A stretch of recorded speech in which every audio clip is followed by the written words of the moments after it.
They don't need to destroy you. They just need to make you feel something. Anger, shame, guilt, one emotional misstep, and you hand them the keys to your mind. Machiavelli understood centuries ago, the one who controls your emotions controls your destiny. Your enemies won't always attack with weapons. They'll attack with words. They'll test your loyalty, exploit your hope, amplify your fear. And the moment you react, the battle is lost before it begins. But what if you didn't react? What if their insults dissolved on contact? What if their praise meant nothing?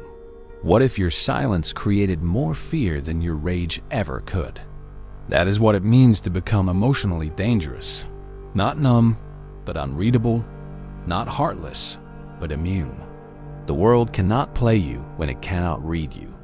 From the moment you were born, you were told a lie. That to feel deeply is to be alive. That to express emotions openly is to be strong. That sensitivity is virtue. But who profits from your sensitivity? Not you. The more you feel, the easier you are to manipulate. The more you show, the easier you are to control. Every outburst, every tear, every flash of anger becomes ammunition for someone else's strategy.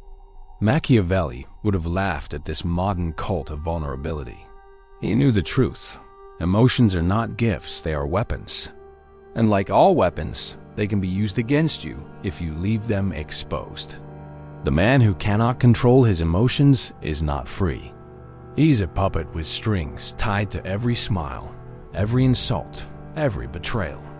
Emotional freedom begins when you cut those strings. And when you do, you stop being prey. You become predator. To be emotionally dangerous is not to feel less. It is to control what others never see. You still feel everything, but you give away nothing. You don't reveal your thoughts with your eyes. You don't betray your fears with your voice. You don't hand over your heart like free samples for the crowd. You conserve. You weaponize. You decide when, where, and if your emotions ever leave your body. This is why the dangerous man appears calm, detached, even cold. It's not because he doesn't feel. It's because he refuses to bleed in front of wolves. His silence is not emptiness. It is power. His calm is not weakness. It is precision. Every move is calculated, every response delayed, every word measured. And this terrifies people because they cannot predict what they cannot read. They expect fire and receive ice.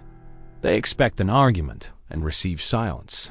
They expect weakness and discover a wall. That is emotional dominance. The weak believe emotions must be expressed. The strong understand emotions must be managed. Most men lash out when they are insulted. They beg when they are rejected. They explode when they are betrayed. And in doing so, they broadcast their wounds for the entire world to see. But the emotionally dangerous man treats his mind like a fortress. Thick walls, narrow gates. Nothing enters without inspection. Nothing leaves without intention. He doesn't explode. He observes. He doesn't beg. He withdraws. He doesn't collapse. He recalibrates. This isn't about being unfeeling. It's about being untouchable. Because once you learn to master your emotions, you become the one they fear. Not because of what you say, but because of what you don't. Not because of what you show, but because of what you hide. Look at the world today. People are not conquered by armies. They're conquered by emotions, not by swords, but by shame. Not by bullets, but by guilt. Entire nations are manipulated through fear. Entire groups controlled through hope. Entire individuals enslaved through love. Emotions have replaced weapons as the currency of control. You're not being attacked physically, you're being provoked psychologically. Every sigh of frustration, every tear of disappointment, every burst of rage becomes a map of your weaknesses. And the ones watching you, friends, enemies, lovers, are storing those maps. They now know where to strike. That's why Machiavelli wrote not for the weak-hearted, but for rulers. Because rulers cannot afford emotional transparency. Emotions are not private. They are public broadcasts. And in the game of power, the one who broadcasts emotions first is the one who bleeds first. You think honesty means crying in front of others. You think strength means shouting you truth. But honesty is only power when it's controlled. Otherwise, it's weakness. Every tear is an invitation. Every scream is a confession. And the world is full of people who will use your honesty against you. They don't need to stab you if they can bait you into stabbing yourself. That is how kings fall. Not because they lacked armies, but because they lacked emotional restraint. Pride, jealousy, anger. These are the real assassins. Machiavelli knew this. That's why he insisted it is better to be feared than loved if you cannot be both. Love requires emotional exposure. Fear requires emotional mastery. And between the two, fear lasts longer. To become emotionally dangerous, you must train as if your mind were a battlefield. Step 1. Pause before you react. Stillness is your first weapon. When someone provokes you, do not give them the satisfaction of instant reaction. Let silence stretch. Watch them squirm as they wait for your response. Study their desperation. Often, the pause reveals more than the words ever could. Step 2. Replace emotion with calculation. Instead of asking, "How do I feel about this?" ask, "What gives me the most control here?" The fool reacts to protect his pride. The strategist responds to gain advantage. Step 3. Train your triggers. Know what bothers you. Then expose yourself to it until it loses its grip. Let people disrespect you and stay calm. Let them lie and stay composed. Let them underestimate you and remain silent. Each time you refuse to react, you starve your weakness. And soon, you discover no one can move you without your permission. Step 4. Discipline your face. The face is the battlefield where most men lose. Their eyes twitch when nervous. Their lips tighten when angry. Their posture collapses when rejected. But your face must become unreadable. No twitch, no flicker, no sign of the chaos inside. You must learn to smile only when it serves you, frown only when it commands, speak only when it creates advantage. Step 5. Speak less than necessary. Words are currency. Spend them like gold. The weak rant, explain, justify. The strong conserve, compress, and control. Every sentence is deliberate. Every silence is strategic. And when they cannot read your thoughts, they imagine the worst. That imagination becomes your weapon. These are not tricks. They are disciplines. The emotionally dangerous man doesn't suppress emotions. He controls the release. He processes privately, converts pain into strength, and reveals nothing until it is useful. This is the inner fortress Machiavelli spoke of. Most men defend their homes, their careers, their reputations, but the wise defend their minds. An inner fortress no betrayal can breach, no insult can penetrate, no failure can collapse. And when you live from that fortress, you become untouchable. Not because the world is kind, but because you are armed. The moment you master this, the world treats you differently. People hesitate before insulting you. They measure their words. They test you once, maybe twice, but stop when they realize their tricks don't work. They see you're calm, and it unsettles them. They expect anger and get silence. They expect begging and get distance. They expect collapse and get composure. And suddenly, they fear you not because of what you do, but because of what you don't. This fear is not loud. It's quiet, invisible, unspoken, but it shifts the entire room. That's why emotional power is the most dangerous weapon. It doesn't shout. It doesn't announce. It whispers. It lingers. It controls without being seen. This power transforms your identity. You stop being the man who explains himself. You stop being the man who seeks pity. You stop being the man who reacts to disrespect. Instead, You become the man who is never rattled, never rushed, never read. People adjust their behavior around you without realizing it.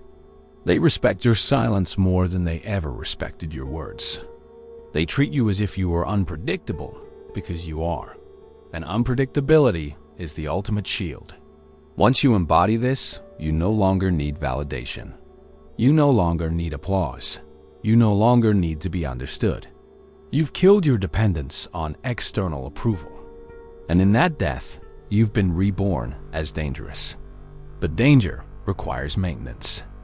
Emotional control is not a trophy you win once and keep forever.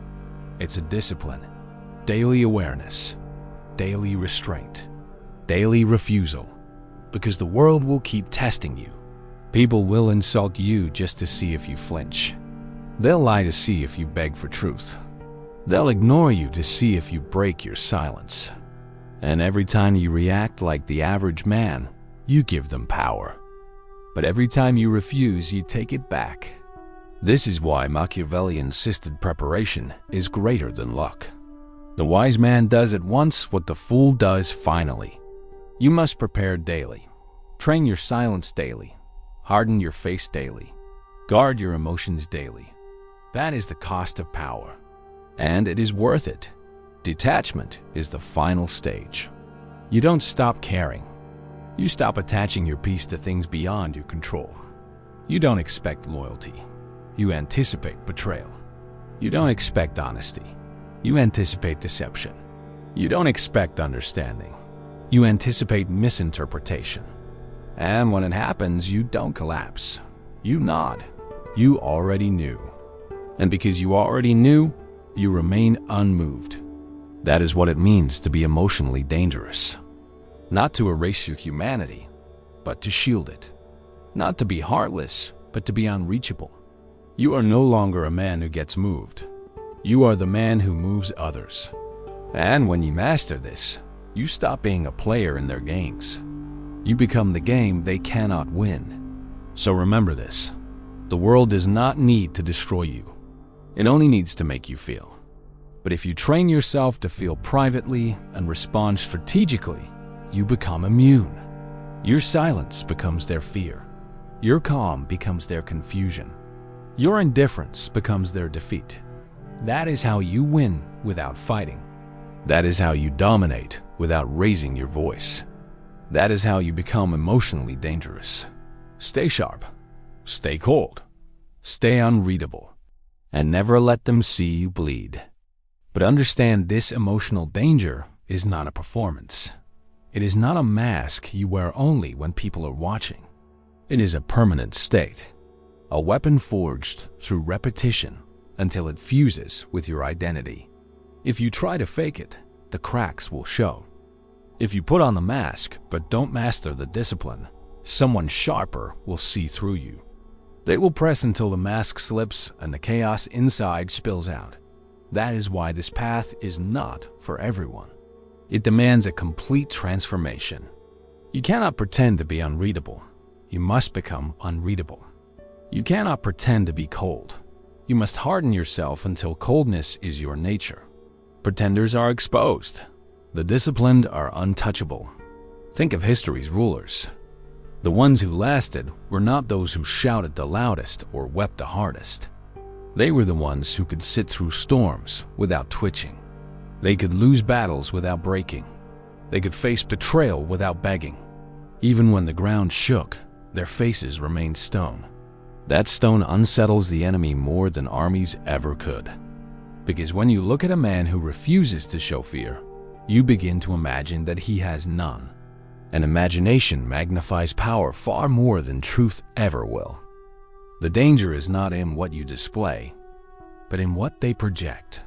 When you remain unreadable, others fill in the blanks. They assume you know more than you do. They assume you have plans you may not even have yet. They assume you are prepared for things you have never considered. This paranoia is your ally. Your silence plants seeds of uncertainty in their minds. And uncertainty breeds hesitation. While they hesitate, you advance. While they overthink, you observe. While they drown in speculation, You maintain control. This is the hidden architecture of emotional dominance. It is not about controlling every situation.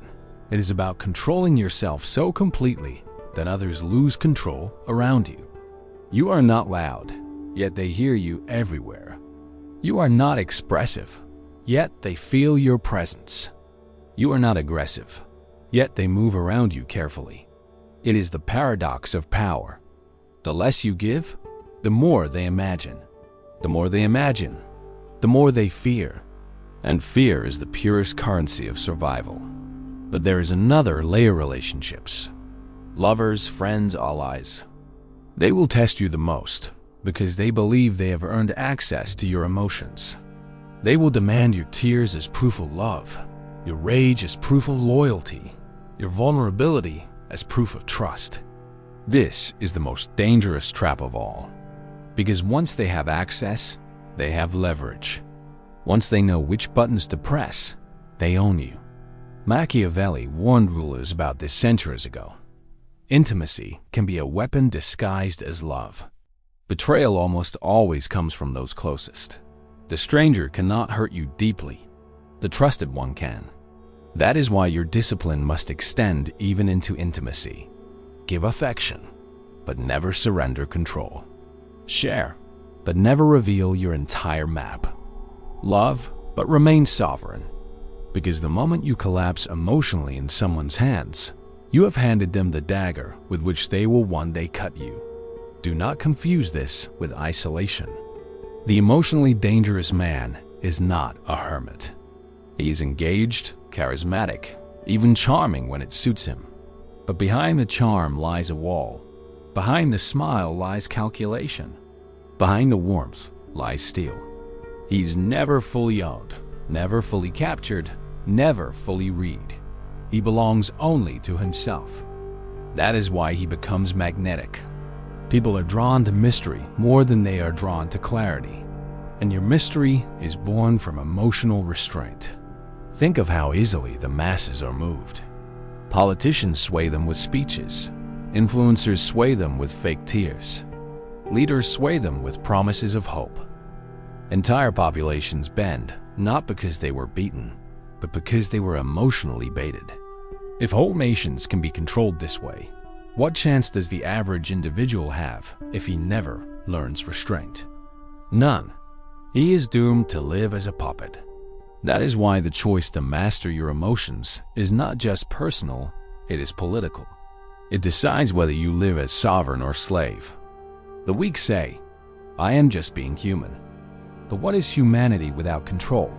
Animals feel and react. Wolves snarl when provoked, sheep panic when startled. But man, true man, is different. He is capable of restraint, calculation, discipline.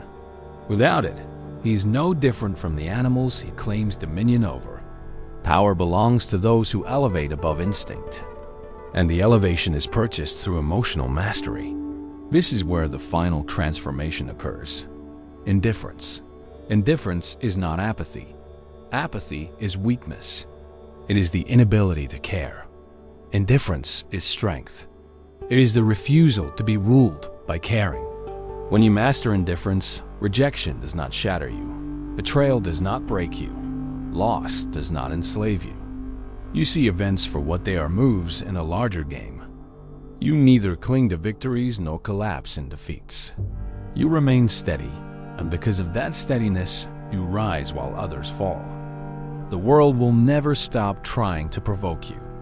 There will always be someone seeking your reaction. But when you learn to walk through fire without flinching, to stand in storms without bending, to face crowds without revealing, you become untouchable. They cannot buy you with flattery. They cannot break you with shame. They cannot trap you with love. You are immune, not because you feel nothing, but because you control everything. That is emotional danger. That is power. So when they push you, hold steady. When they provoke you, remain still. When they demand emotion, give silence. When they expect collapse, stand taller. And as they watch their tactics fail, they will come to realize the truth Machiavelli knew all along. The The most dangerous man is not the one who fights hardest. It is the one who cannot be moved.